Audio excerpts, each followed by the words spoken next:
If you've been listening to my podcast for a while, you've heard me talk about my foray into entrepreneurship as a musical theater performer, directing, producing, writing, marketing, and starring in my own one-woman cabaret shows. And the fact that I keep bringing it up actually proves the point I'm about to make even more. I promise. For years after I pivoted into the fitness industry, I thought of that cabaret chapter as something I'd left behind, a phase before I started my quote unquote real career. But now, 20 years later, I see that experience was essential in building foundational skills for my next chapters as a personal trainer, a gym owner, and now a business coach and podcast host. Performing taught me how to connect with an audience, create an experience, and show up with confidence even when I felt uncertain. And those are skills that I use every single day. But I couldn't see it then. Hindsight or something. My guest today is Shari Cedar, CEO and co-owner of AK Building Services, an industry-leading family-owned and operated commercial janitorial services provider in Florida. But her path to this chapter was unconventional, to say the least. And I'm excited for her to share her story with you.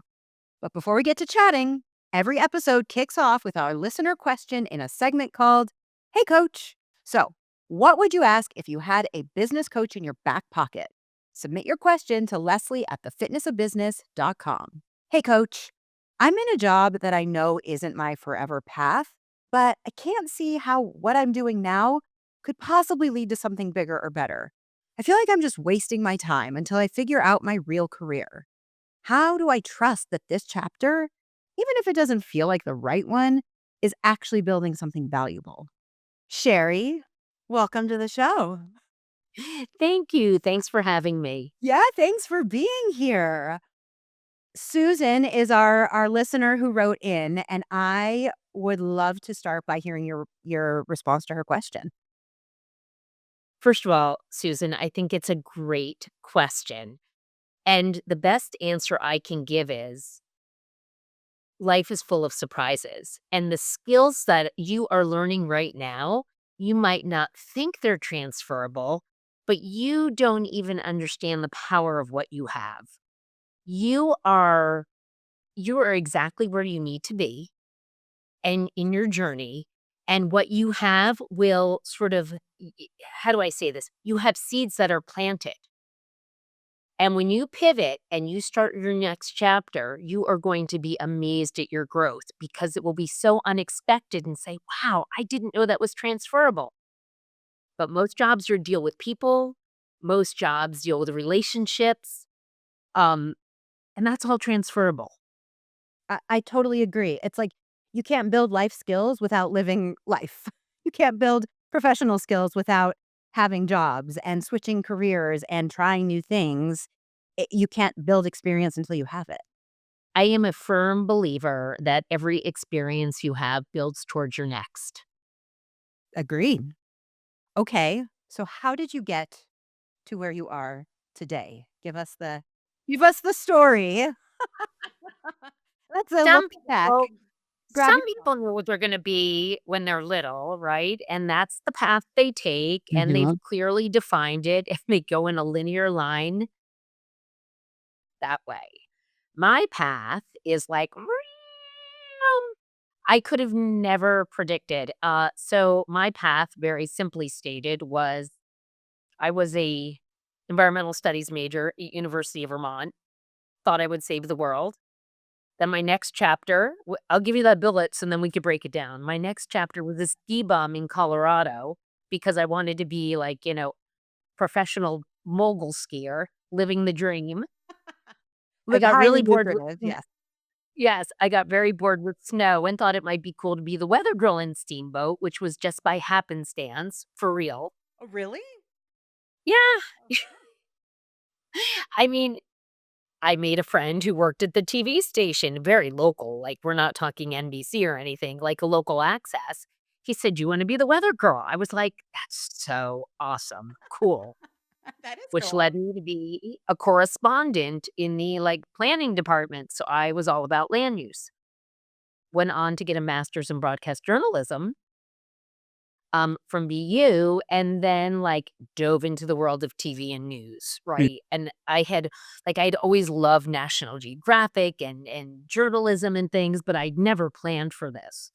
I had this really incredible career, and I will say it did not come to me easily. I was an assignment editor at a Boston news station. Um, I went on to work in New York for, I guess, reality documentary and worked on some incredible shows. And I just fast forward to the ahead to say, you get married, you have children, your life changes, right? Commercial cleaning was never, ever in my path. I had like the sexiest, coolest career around. Yeah. Well, reality TV, I mean, you said you were interested in saving the world, and I might argue that reality TV is kind of along those lines for Oh, escapism and geez. for our brains. You know, I don't know. But what I would say is what I loved about TV production and journalism was truly you could parachute into a world and learn everything about it, become an expert in it, then distill it down to tell a story to share that with other people. And Mm. that probably was the most important life skill or one of the most important life skills that you could ever have Yeah. because I could become an expert in monster trucks. I could become an expert in search and rescue in, Las Vegas, Yeah. in the mountains there, beauty pageants, real housewives, so real drama. Yeah. Real in quotes. And I ended up working, for a series for National Geographic Channel, and I spent weeks and weeks and months, maybe even in Africa, Mm. all parts of Africa. So you become an expert in it, and then you distill it down, and anyway, but I love that with a passion, and I'll tell you the truth, like, being a TV producer, if I wasn't a TV producer, I was nobody. Mm. Like, Well, that was sure. my identity through and through, and Yep. I loved it, I loved it, I loved it. So you might say, what happened? Yes, so what Or happened? well, really, the moment started on a moment in Colorado on the top of the mountains when my husband, who then was not working in commercial cleaning, but he was second generation. He had been working in finance as a CPA. He said to me, I don't want to work for anyone anymore. I want to run my own business. My father owned a commercial cleaning company. I want to start my own. And I said, okay, like literally. He was expecting probably some like argument from me, like Right. I met. I was like, okay. And and truly, literally and figuratively at that moment, we jumped off a cliff. There was so much powder that day, and you're in Denver, so you understand. Like, for those of us who love skiing, I was like, "Okay, let's go." So, we made this decision. We really did just make that decision, and then I did, he did. He's not as fast. Anyway, but but truly, that was like a transformative moment in our lives, and we wouldn't have enough time on the podcast to get into the weeds of it. Yeah. But ultimately, we bought a small business down in South Florida. I stayed working in television production, um, while Mark was building the business, and we started from nothing. I mean, when I say we bought a small business, but I was still thriving in my television career even with 2 children. And, like, when you're this is maybe a crazy analogy, but, like, you love, I don't know, creme brulee, let's say, and you're eating it and eating it. It's the best thing you can't get enough, and then one day you take a bite and you're like, "I don't like it anymore." Yeah. That's how I felt when I lived in New York. I loved it, I loved it, I loved it, and then literally woke up one day and was like, "This is too much. I gotta get out of here." So, yes, I do. And suddenly, like, honestly, the talking to celebrities did not excite me anymore. Going on set felt exhausting, and I just had a moment. And Mark said to me, "Why are you building something for other people? Mm. Why aren't you building something for our family?" And I will never forget him saying that. Yeah. And it was like, "Oh." Mm. It was he set this sort of, like, planted the seed because it wasn't so quick that I was like, "Oh, I'm switching to be, quitting TV to be in janitorial." Um, Not that there's anything wrong with it. Right. No, no, but No, but it's a sort of that truly set the stage for the transformation for me, and I went through some process, and I dipped my toe into it, and the more I dipped my toe into it, the more I found creativity in business and, Mhm. loved it, Yeah. and building and, building a community and doing great things for people and providing a valuable service, and I was like, "Oh, I get it now. I get the entrepreneurial spirit." So Mm. that's kind of it in a very encapsulated way. Well, I think, you mentioned that in your TV career, you could deep dive and learn everything about a subject, even if it wasn't, the creme brulee in your analogy. It was something, and you learned the skills to be able to really break apart something on every level. So I think that there may be this misconception, I don't know, I'm generalizing, that in order to start a business, you have to be an expert in whatever that product or service is, but I really appreciate that, if I'm sort of connecting the dots, you do not have to be. You are not an expert in janitorial services, but you possess the Yeah. skills from previous expertise. Well, 1,000%. So what I don't know doesn't scare me, it Mhm. inspires me. Mm. And I'm a lifelong learner. Yeah. And to be a lifelong learner, you can do anything. You know, I- um, yeah. I also I've run marathons and I'm training for the New York City Marathon again this year. And Oh, nobody sets out to say, I can do this. You build up to it. yeah. If you can run a marathon, you can do anything. And if you're a learner, you can do anything. And you surround yourself with smart people. You Mhm. always surround yourself with people who know more than you, Yeah. and you soak it in like a sponge and you be humble. I still am my team, and we have an amazing team of associates. And while I lead the company, I, these are my peers. I rely on them for their expertise, and I learn from my team every single day. Absolutely. I mean, using the marathon analogy, like, you can train and train. I did a marathon when I was 23 as well, and you can't do anything because you lose all your toenails, at least I did. But once they grow back, you can then do anything.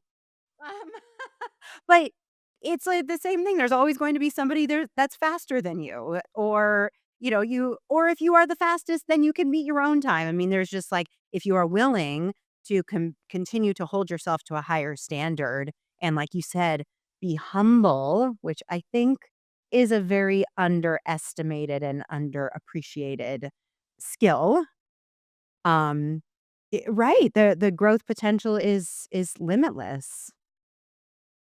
Oh, absolutely. And you have to be willing to make mistakes and to learn from those mistakes. And you have to have some pretty thick skin and you have to be extremely determined. And I think no matter what industry you're in, determination and grit and drive.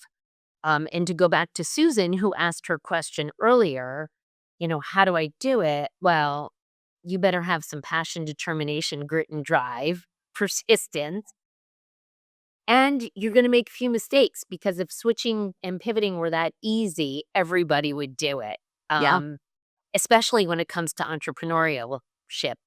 You know, you just have to be willing to try and try and try. And you know what? You will succeed. Yeah. Right. You just have to be able to appreciate the small successes and not just get weighed down by those failures or by those mistakes, because they have to happen in order to grow.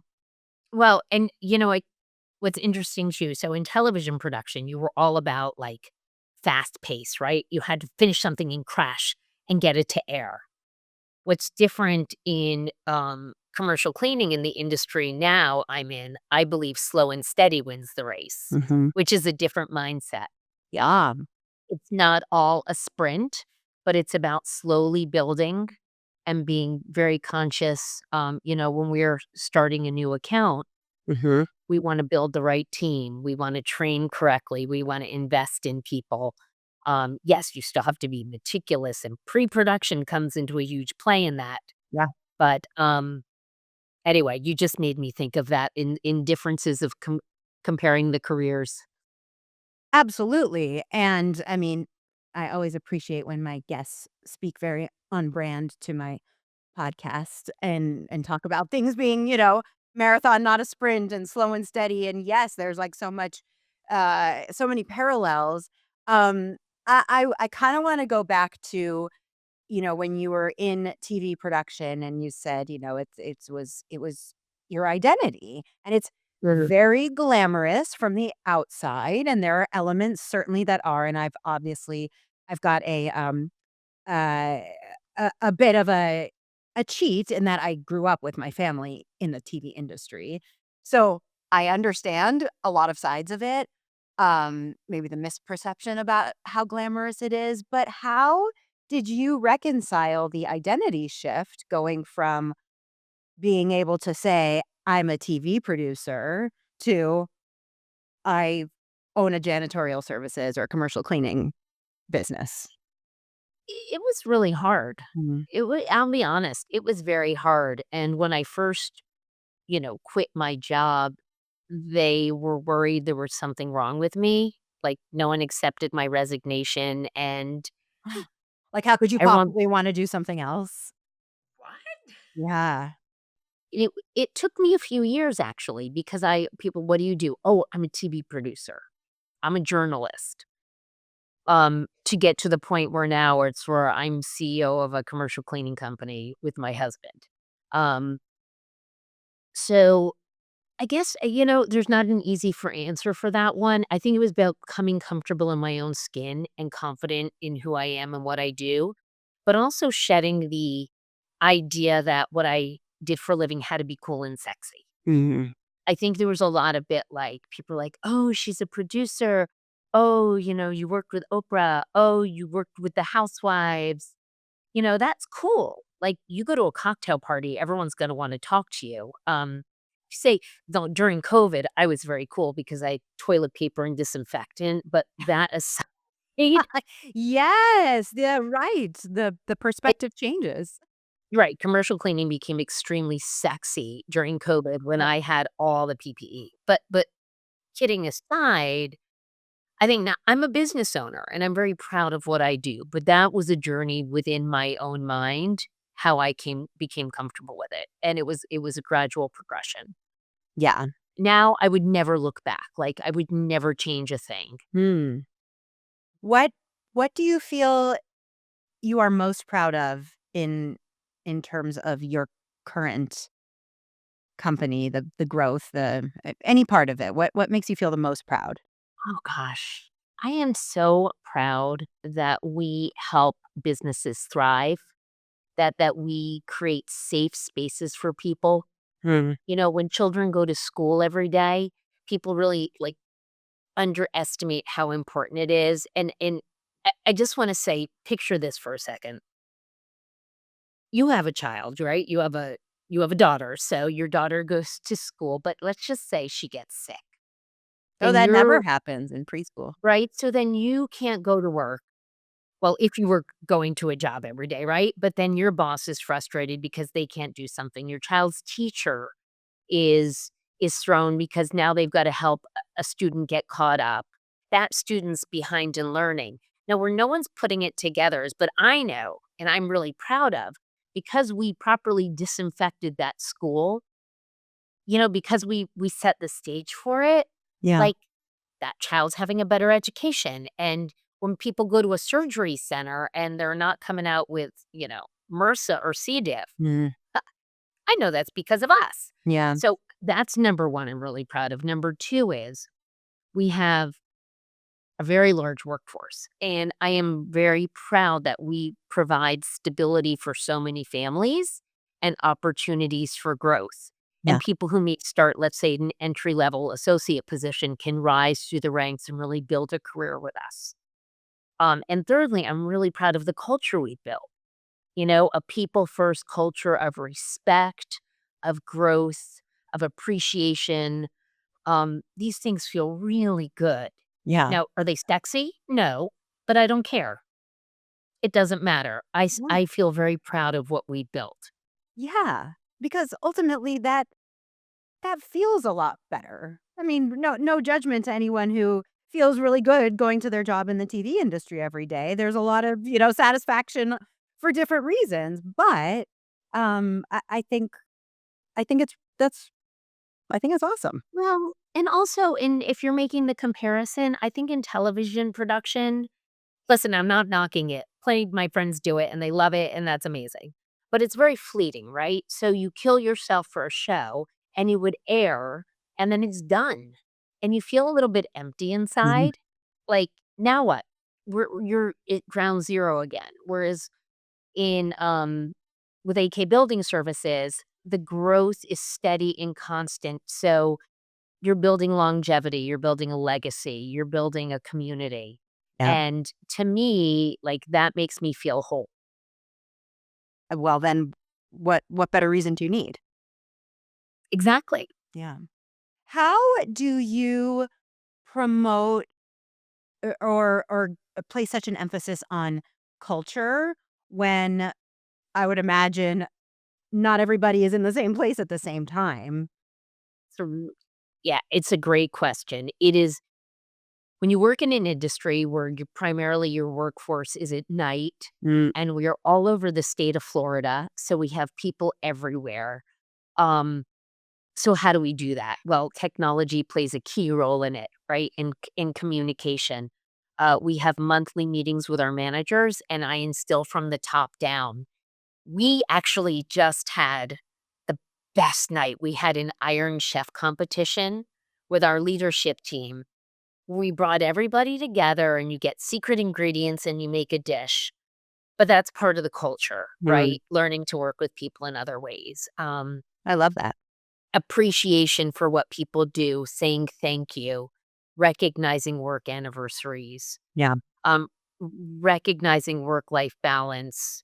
Like, it all starts from the top and trickles down. yeah. It's very important to Mark and I that we lead how we wanna be treated. Mhm. And how is it working as a business partner with your spouse? It's not for everybody. Yeah, no, you can choose what part of that you wanna answer, but I had a business Mhm. owner for a very brief period of time when I first opened my gym, and it was a disaster. So, I obviously come in a little bit, jaded, but, yeah. Okay, so I think Mark and I, we stay in our lane and we bring different skill sets, right? So maybe Mark is more in the business and I work on the business. And what that means is he's operational, financial, strategic, or more in the nuts and bolts of it. Whereas I'm culture, strategic, business growth. Um, so it complements each other really well, but it does take discipline. Like, we're in a meeting with our, leadership team, and I might not agree with what he's saying. I have to use different tone and words than I might use if we were alone in my kitchen. There's a mutual respect but it's also funny. He'll go out for lunch and our unspoken rule is we never check in. Would you want lunch? Do you want to eat lunch together? Like, we both had professional careers and Yeah, we operate as professionals in the office and that makes it work. But our skill sets really complement each other. yeah. Mark is a CPA by trade and a numbers guy, and I am a more, journalism, TV production Mhm. kinda gal, so the 2 of us together, we almost make up one human. Yeah. You almost who is it your team that makes up the rest or your kids or Well, I am not sure. Yes, our team, I mean, we have a fantastic team. We have, over 800 employees and associates, and we have a very strong leadership team, and we need every single one of them. It's an amazing team, but as leaders of the company together, Mark and I work very well together. Yeah. Quick pause. I was that kid in school whose notes everyone wanted to borrow before the test. Color coded, organized, the whole deal. I'm still doing it, but now for entrepreneurship instead of AP Bio. My Substack is basically me sharing my notes with you. The podcast gives you the big ideas. My Substack shows you how to implement them. Step-by-step guides, templates, and real stories from the trenches. Subscribe for free at leslieboyce.substack.com. That's LESLIEBOYCE. And let's take this from theory into practice. Because knowing you should hit the gym and actually getting there to do the reps are two very different things. You said you purchased the company when it was small. So how many employees were there at the time when you purchased it, and how much have you grown? God, maybe like 15 to 20? Wow. And did you plan on growing to the size that you are? Was that always no? You know, Mark and I are both like, we are worker bees and we are extremely driven people. And then once you get to, we would sort of set our revenue goals and we're like, oh, we can never get there.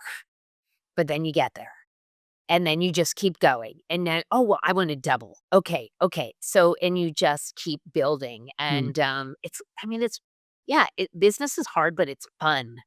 It is You fun. know, it is fun. It is fun. I mean, there's not fun every minute of every day. Um, but I think there's different stages of companies, right? There's a startup phase, and that's where you're bootstrapping. And we bootstrapped, Mark bootstrapped in the very early days. And then you still bootstrap and then you say, okay, I think I can hire a CFO now, right? I think I'm there. And okay, now I think I can hire an HR person. I don't have to do it. And then as you grow, then it actually becomes easier to grow. Mhm. Yeah. There's sort of like the inflection point. I would have never ever dreamt that we would be where we are right now. And, you know, I wouldn't have. I'm proud of the team we built and the customers we serve. Yeah. No kidding. That's really impressive. Like, where do you wanna go from here? Do you foresee continued growth? Do you have a point at which you say, "We're good here, now we want to grow," more, I don't know, vertically, horizon how does that We vertically? are gonna keep going. Yeah. We are going to keep going. We like to say we have more fuel in the tank. Yeah. And, you know, my son, for the first time, my 17-year-old said to me this week, he said, Mom, would you ever envision a world in which I can run the business? And that was the first time he ever said anything to me. Oh. And I said, I can envision that world, if you step up and that's what you want to do. I will never impose it on you, but if that's what you want, sure. Huh. You have to work for it and earn it. So who knows? I mean, Yeah. I have truly learned never say never to anything. Like, from a woman who was a ski bum in Colorado, you know, Right. living in a cabin at one point. Which which a lot of people that I know, because I am in Colorado, would say, "Well, that is the ultimate.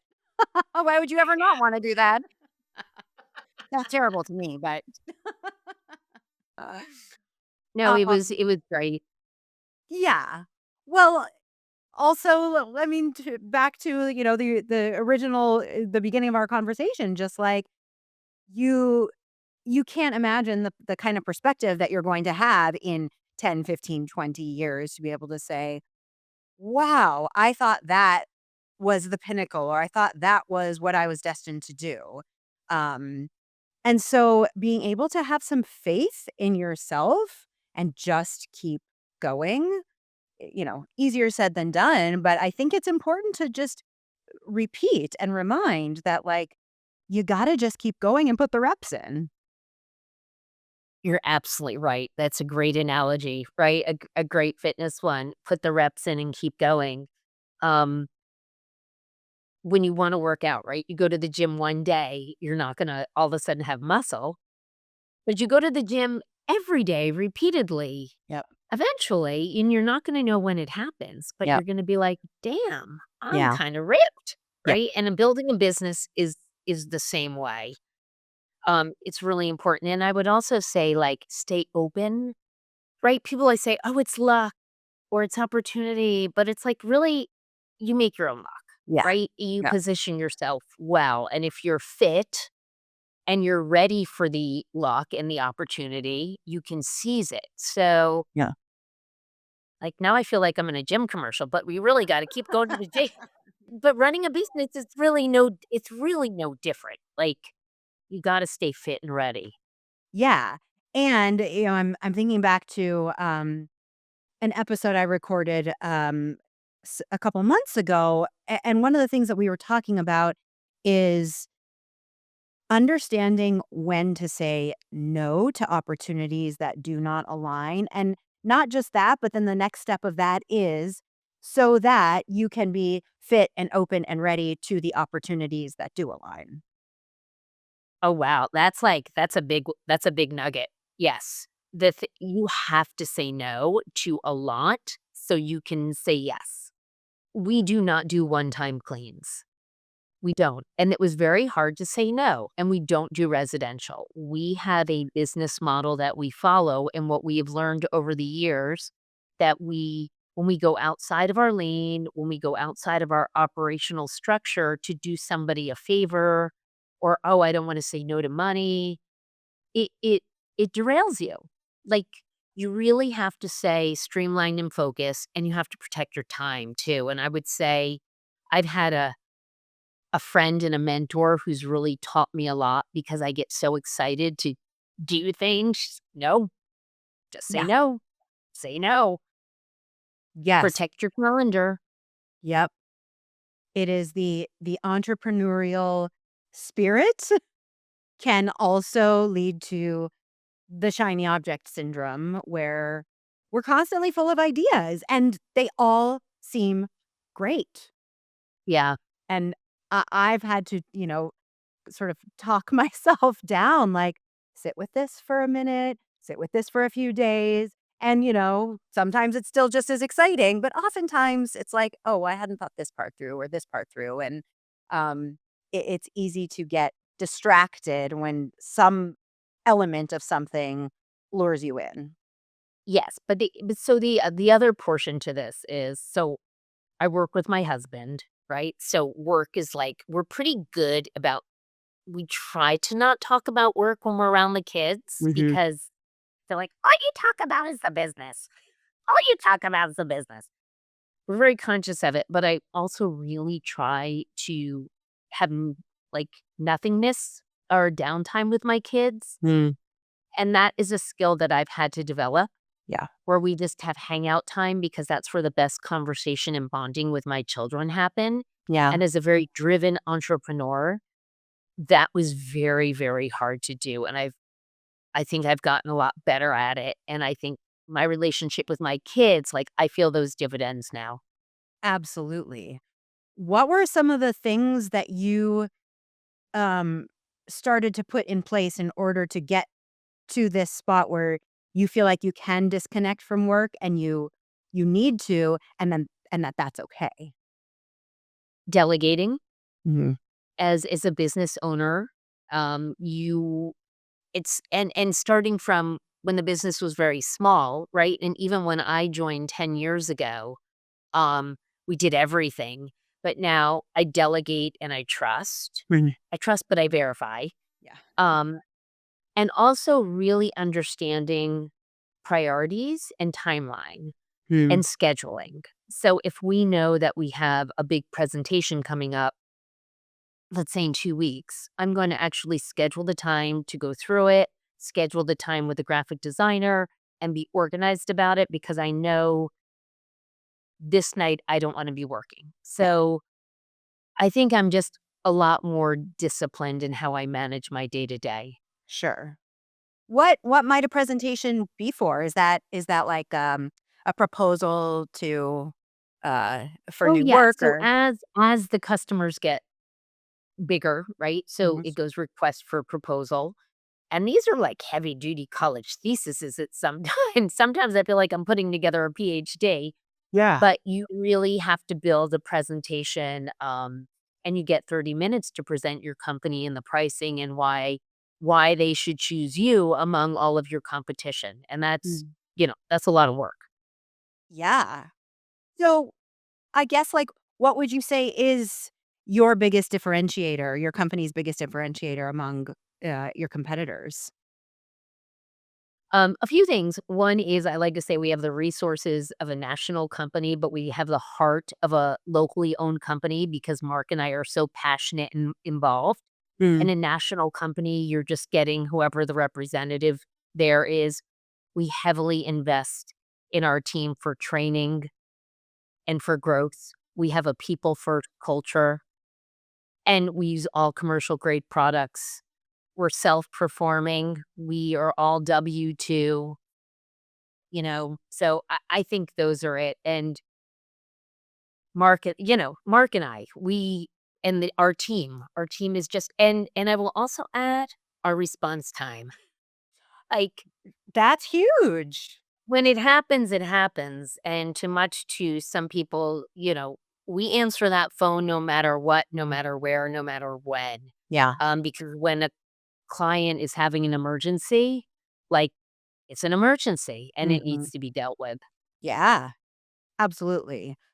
I feel like we're in this, like, bizarro phase of communication in the world or lack of communication where, like, people just stop responding to things.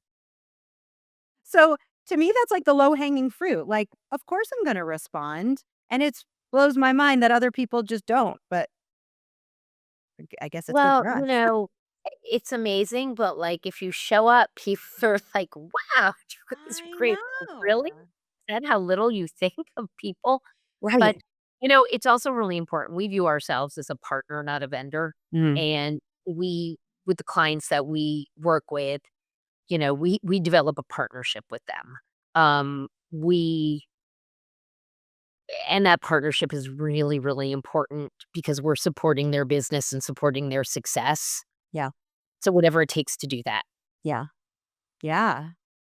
Okay, so you have a 17-year-old, and how old is your other I have a 17-year-old and a 19-year-old. and a 19-year-old? Okay. So how has you've already touched on this a bit in terms of being able to disconnect and spend quality time with your family.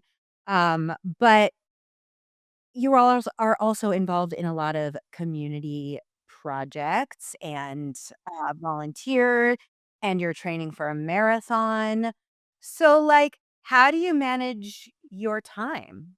That's a big question. Wait, There's no such thing okay, so there's no such thing as balance, yeah. right? I prioritize and I'm present for where I am, and I think it's quality over quantity. Here's an example. I'm on the board of PACE Center for Girls, which Mhm. I'm very passionate about this program. And my contribution is I've started a women's leadership series where women will come in and talk about their career paths to girls who may not otherwise have exposure to these opportunities. Hmm. So for me, as a former producer, this is pretty easy to put together. Yeah. And I'm really excited because with that, I'm affecting huge change, right? Yeah. These young girls are going to be able to meet, like, we have a filmmaker coming in and attorneys and crime scene investigators, like careers that are unlikely. So I'm Yeah. really excited about that. So yes, I'm very active. And I think, right, what do they say? If you want something done, give it to a busy person. Oh, no. If you want something done, give it to a busy woman. There you go. That seems more accurate. Yeah. Um, I'm just very focused and organized, Mhm. and I just keep on top of it, and some days I mean, quite honestly, some days I'm like, "Oh my god, do I suck at everything?" And then other days I feel like I can pull it together and I'm doing okay. Yeah. Well, the days that you feel like you suck at everything, what are some of the things you tell yourself to sort of get through it or to talk yourself out of that I negativity? I I I I stop, like, I'm very good at stopping down. Mm. I take a breath, Usually those days, I did not exercise because on a day that I work out is always a better day than if I didn't work out, Amen to that. right? And I say, "Okay, what do I need to do? Like, is there anything I need to do right now?" Mhm. Okay, so let's get that done, and then, I go take a walk, Yeah. or I take a breath, Yeah. or do something that completely takes my mind away, like online shopping. No, No judgment whatever here. it That is is to sort of to excellent reset's distraction. really Yeah. important is what I'm trying to say. I'm very good at saying, "Okay, pause and let's reset." That's but that's really a difficult thing to do. Um I'm doing this program with, my daughter. It's to help her. She's like a total perfectionist and runs anxious, and, this program has been just incredible for her and for us. But one of the things that made me think of is, she has they use this analogy of this lifeguard in your head, and there's this lifeguard in your head that thinks everything is a danger, everything is a threat, everything is a shark, and, just sort of, like, reacts at every single thing that goes wrong. And being able to actually, you know, talk to that lifeguard and say, "Well, is this a real threat? Is this really something to worry about? Or is it just something that, is perceived?" Obviously, put in terms that make a little more sense to a 4-year-old. But it's like these are difficult skills to manage, but like crucial life skills. They are, and I think a lot of that comes from my training in production because you had to take emotion out of decisions and very things were time sensitive, and you just take the emotion out, let's focus on the task at hand, how are we gonna finish it? And that skill, has served me very well, and it's become refined over the years, and I try to teach my team how to take a pause and Mm, prioritize. Sometimes things get a bit crazy, if you have people calling out sick or there's a rainstorm or whatever it is, and the operational people can get overwhelmed at times, mm, and I say, "Okay, like, stop. What has to be done right now? mm. What can you delegate out so we can help? Yeah. And what can get tabled or backburnered for later?" Yeah. And then I make people sit and breathe in my office. We Yeah. breathe together. We did that yesterday, actually, with somebody. I said, "Breathe. Yeah. Okay, now we're good." But I think that takes just life practice. Totally. Well, and you are leading by example. The fact that it is something you do for yourself, you're not just uh, expecting them to practice the skill that you personally do not implement. No, exactly. And in working with my husband, I know if he's really, really amped up or I'm really amped up because of a situation we were managing, not the time to talk. Yeah. Right. Right. Stop down, like Yeah. and I practice this with my kids too. Mhm. If they're, having a moment, I sort of look at it as the air's gonna come out of the balloon and settle, and I will never engage when they're in that heightened state. Yeah, because it's irrational and you're not gonna get anywhere, and then everyone's angry. Yeah. And our lives are busy, right? And so everyone's doing a million things and especially the technology now. You have like Facebook and LinkedIn and Twitter, or I'm sorry, X and Instagram and your email and your text and your phone. There's so many things to check and follow every day. We're inundated. So it's really you gotta block the noise. Yes. I've yes. Period. I have I have nothing more to add to that. Block the noise. And, um, to back to TV production and everything feeling, like everything needs to be done at once in the fast pace. I can't remember if I told you when we talked a few weeks ago that I worked for the Dr. Phil show for 3 days. Did I mention that one? I think so, yeah. My brief stint in television production was 3 days on the Dr. Phil show, and then being told that if I wasn't available 24/7, meaning I could not go to my sister's wedding. Then I did not have a job there. So that was that. And the other one was I worked on a pilot for VH1, small team, like 5 of us, and I was the PA, and I asked the writer for help carrying something up the stairs, and the producers said to me, "You need to understand your place in the pecking order." And I was like, "I'm out. Not for me. I'm resilient and I work really hard, but man, oh man." You c Talk about it. Yeah, that sounds about right. Sounds about right. Mhm. Yeah. I was not willing to take it. So kudos to people who do. It's a tough industry. I mean, it's rewarding in many ways and affords amazing experiences and learning opportunities. Um, but for me, it couldn't be a life path. I would have ended up I don't know where I would have ended up, but, I don't think I'd have the same balance in life, and joy that I have now. Yeah.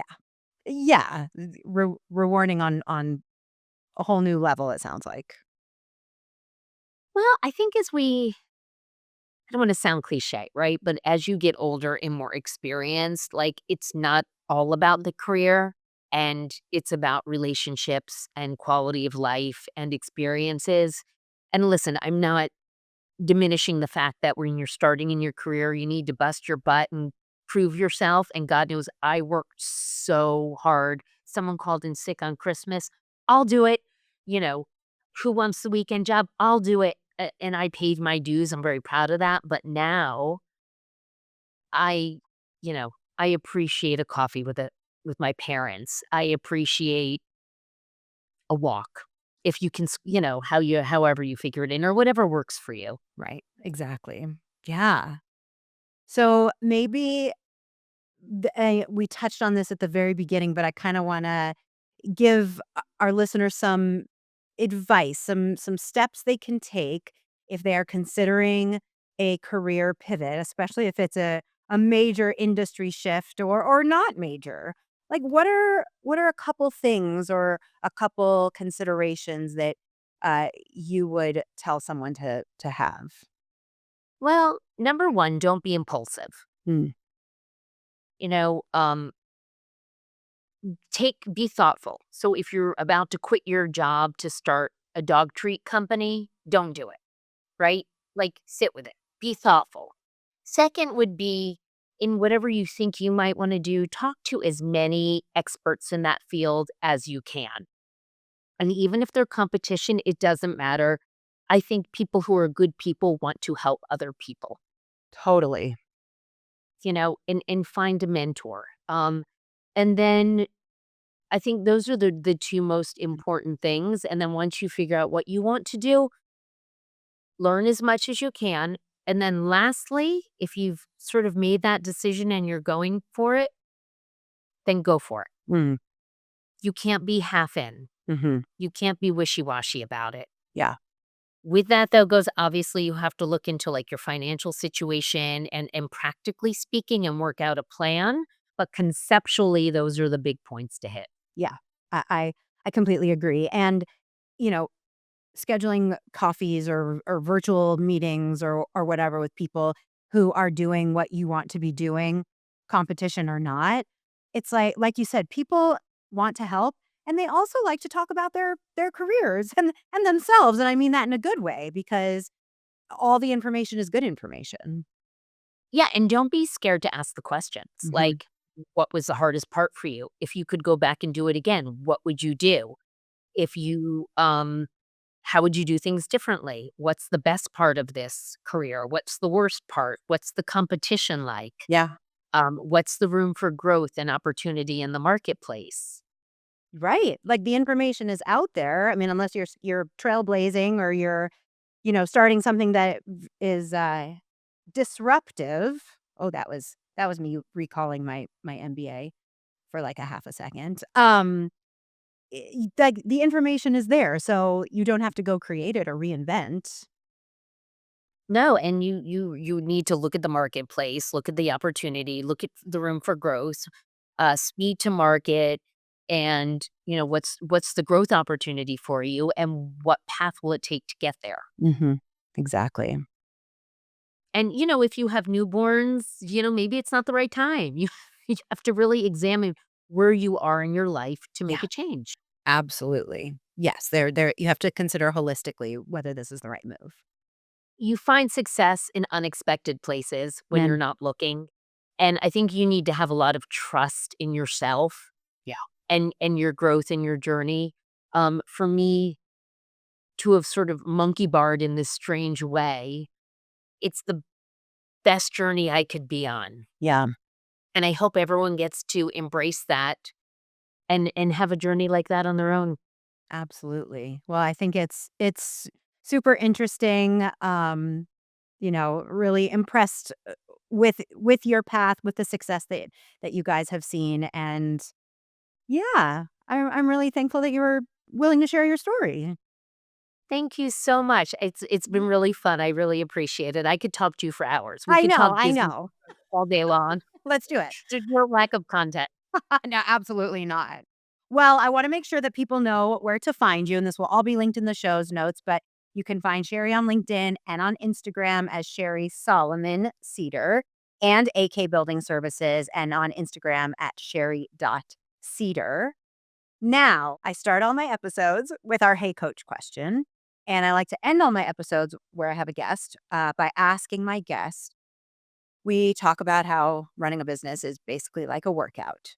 So, what is one business strength or habit you wish you had developed earlier in your career? One business habit that I wish I'd developed earlier would have been time management. Yep. It's hard. Time management is everything. And I know people said to me, you own your calendar. And I got it, but I didn't really get it. And now that I get it, it makes a huge difference. Yeah. Do you use a particular app or serve like how do you actually manage your calendar? So I have Microsoft Office Mhm. and I am training myself still. I review on Sunday night. I look at the whole week. Yep. And then every morning, I must look at the day because Yeah. there is so much information and so many obligations that come in and out that sometimes if it's in the calendar, doesn't even mean I'm going to see it. So I have to look at it on Sunday night. I have to look at it every single morning and I actually schedule my tasks. So if I have a to-do list, I don't just have a to-do list. I literally schedule each task in my calendar and I get a reminder to make sure it gets done. And then at the end of the day, I go back to that list and I go back to my calendar to make sure I've accomplished everything I need to accomplish. And if you don't? Then I schedule it for the next day, but then I reschedule it because if I don't, then what happens is something new comes along, something else, the next emergency of the day or the next priority. And then just because you thought about it doesn't mean it happened.